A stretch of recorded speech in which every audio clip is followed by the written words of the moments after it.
Hey guys, this is Mel, and I'm back to talk about The Flash, episode 510, titled The Flash and the Furious, which premiered Tuesday, January 15, 2019 on the CW. Happy New Year, guys. It seems like a while, but a huge spoiler alert. If you haven't seen the episode already, please go do so first, and then come back and see what I have to say about the episodes. Otherwise, my other video reminders are up on screen, so take a moment to remind yourselves of those. I'm going to try to do this in 15 minutes, just because it's the first video 2019, trying to get back in the groove of it. So let's start the clock. Let's begin with what happened in this episode. So timeline-wise, this one was a little tricky because I'm assuming it continues from 508 because Nora is still talking with Eobard Thawne in 2049, which was the last scene in 508. But sometime later in the episode, Nora references Barry's time as the Green Arrow, which happened in 509. So I'm not really sure, especially when it's different times and stuff, so I have no idea. But we do know for sure that Cecila's back at work in this episode, so she's done with maternity leave. So there's that.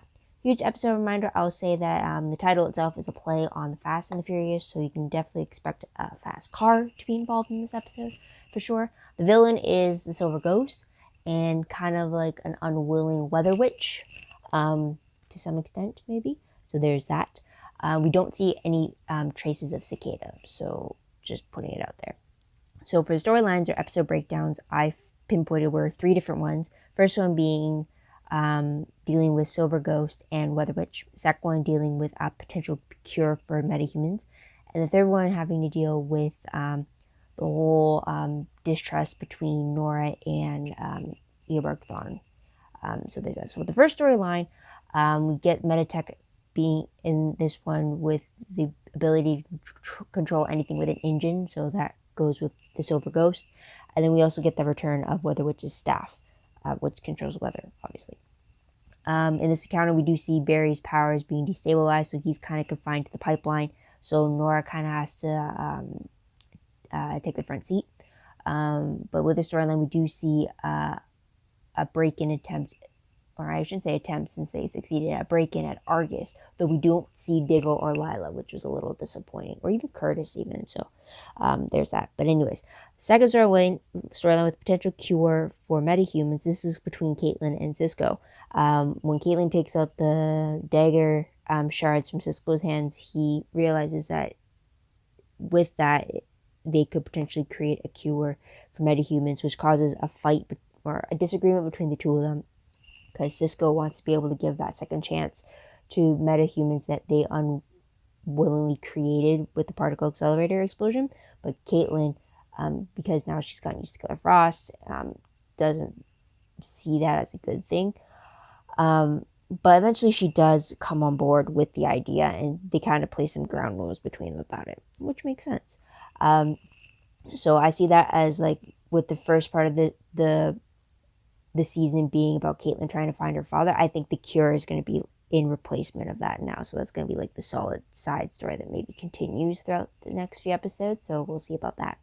With the third storyline with Nora and the Reverse Flash, we find out in their exchanges that Eobard thought that Iris had told Nora that he was the one that killed her grandmother, which is why he never brought it up to her. But then I don't know if I trust that, because then if she did know, why would she still team up with him, you know? So anyways, also, it gives the impression Eobard left with the fact that he has maybe less than an hour to live. He was definitely staring at a countdown, which I read to mean he had like 56 minutes left to live or something. He definitely kept saying like he's running out of time, or he doesn't have long to prove to Nora that he could be trusted. Also, he states repeatedly that he wants to help Nora so that his legacy isn't just all about his selfishness. Helping her, he wants to hopefully leave a different legacy behind him. As well, he also makes a comparison between the two of them in regards to their interest in the Flash. They both dream about being the Flash, getting to know him, and he said that his path down the darkness came when he realized he could never be the Flash. So it seemed like he kind of wanted to make sure Nora doesn't go down that path. I don't know how truthful he is about it, but there's that. But the last scene of the episode is Sherlock finding the time vault and discovering Gideon, and finding out from Gideon that all the files in the time vault about Nora have been deleted by Nora herself. So he's a little close with no cigar, though. So there's that. Tidbit-wise, though, we do get Ralph's absence explained that he's visiting family.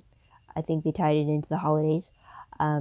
Second, they also explained Joe's absence, stating that he wanted to stay away, making it so that since like Cicada broke into the house and kind of put a threat against Joe and his family, he wanted to stay away from the city and from Cicada, especially with the baby, and until everything dies down or until he stopped.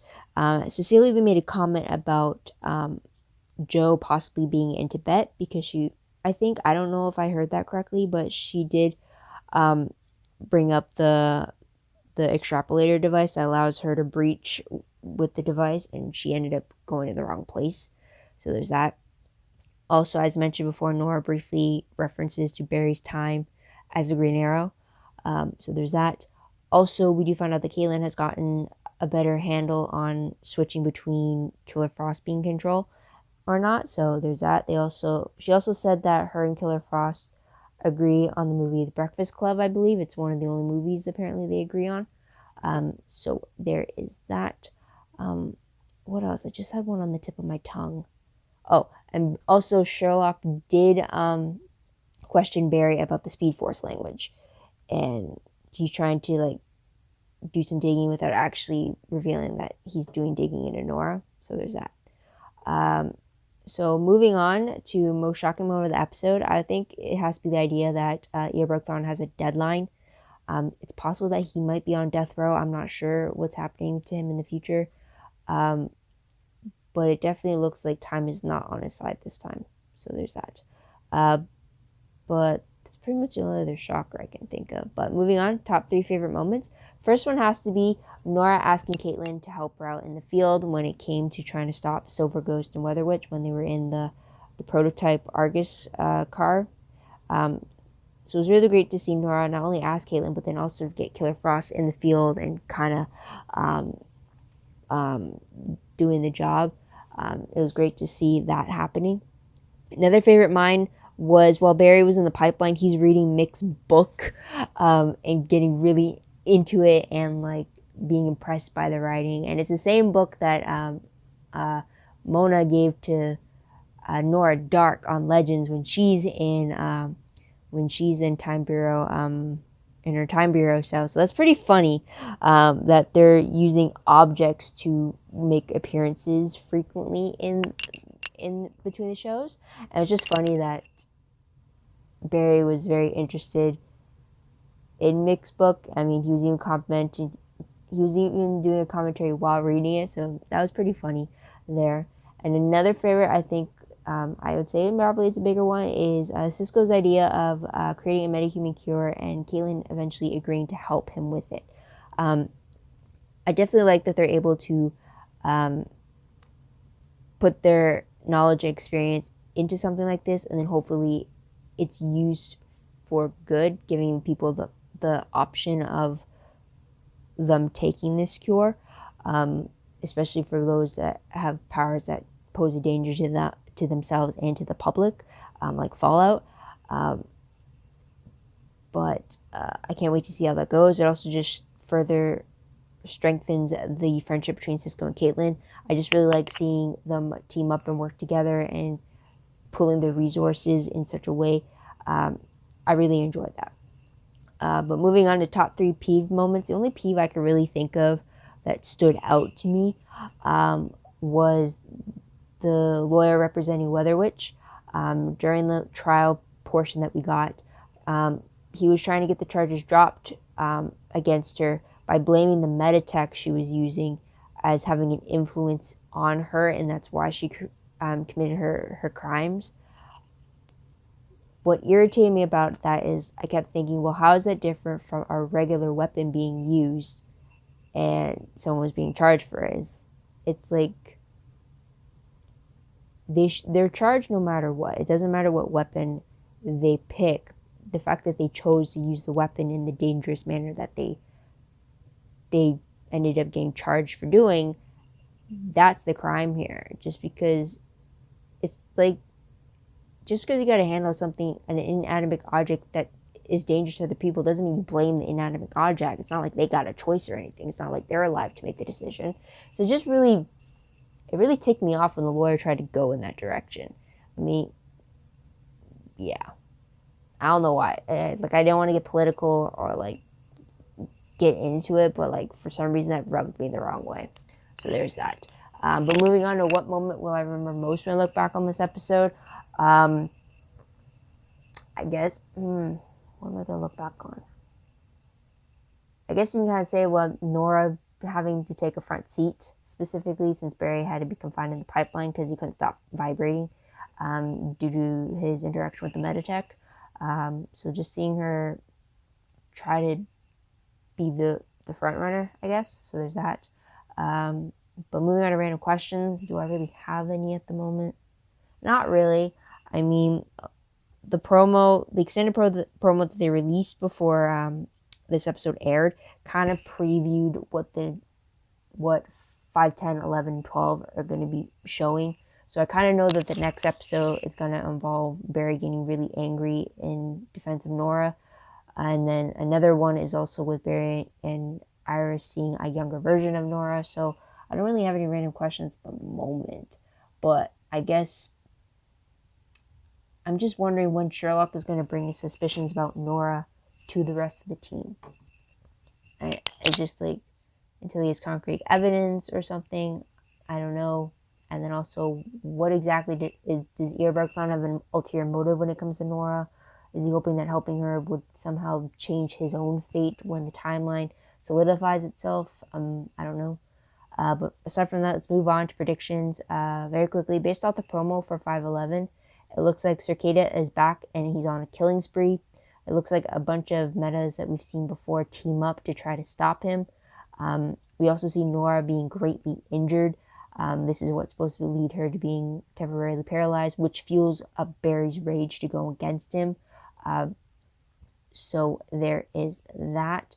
But based off the synopsis for the episode, for 511, it reads that during a battle with Cicada, Nora is severely injured. Due to Cicada's dampening powers, Nora's speed healing isn't working, leaving Barry and Iris scared for their daughter's future. Upset about his injured child, the Flash is filled with rage and confronts Cicada in a brutal battle. Meanwhile, Killer Frost keeps interfering with Caitlin's work on the cure. So that was a lot of synopsis based around like Cicada's attack of Nora. Which, I don't know. On the one hand, it's a lot. It gives me a lot, but then on the other hand, it doesn't leave me in suspense about what the episode could be about. Like, sometimes less is more. You know what I mean? For synopses like these. But there is that. But yeah, otherwise, that is pretty much it. I don't have any predictions. Like I mentioned before, 511, we're going to see Nora being injured to the point that she's wearing a neck brace. She can't feel her legs. So that's going to fuel Barry's rage towards Cicada being her attacker. And Cecile trying to talk him down about how not to become Cicada in his rage. And then 512, apparently, with the synopsis that was released, it shows that Barry and Iris get to see Nora's memories, which is where we get to see them seeing a young Nora and just knowing how the future was like for her. So not really much predictions from there. Hopefully we don't get too big of a hiatus jump. But as far as video plans go, I might do every 2 in a video, just because my schedule in real life is a little bit more unstable than it used to. So I'm trying to conserve as much time as I can to do a bunch of different things. But otherwise, that is pretty much the plan so far. But otherwise, what did you guys think of this mid-season premiere? What did you guys like about it? What do you think is going to happen next? Let me know in the comments down below. Love to hear your thoughts, theories, and opinions about what you think is to come in 5B. Also, don't forget to like this video, subscribe to my channel, and check out my other videos if you haven't done so already. If you want, check out my Tumblr page. The link for that is down below. I read blog promos, web clips, quotes, gifs, synopses, news, all that good stuff. All found in one place. Go check it out. I am behind on the reblogging, but I try to keep up to date with like the synopses, the promos. I try to do my best, but eventually I'll get caught up. But it should all be in one spot for you to check out, a little more organized, what have you. Also, if you want to check my WordPress account, link for that is down below. Everything I post online is connected to my WordPress account. A little more organized, a little more detailed, but it's still a work in progress, so keep that in mind. But otherwise, guys, that is pretty much it. Thank you so much for tuning in. Thank you so much for your patience. I hope you come back next time to see what I have to say about the next episodes. But until then, guys, this is Mel. Wishing you all a great day, great week wherever you are. Bye for now.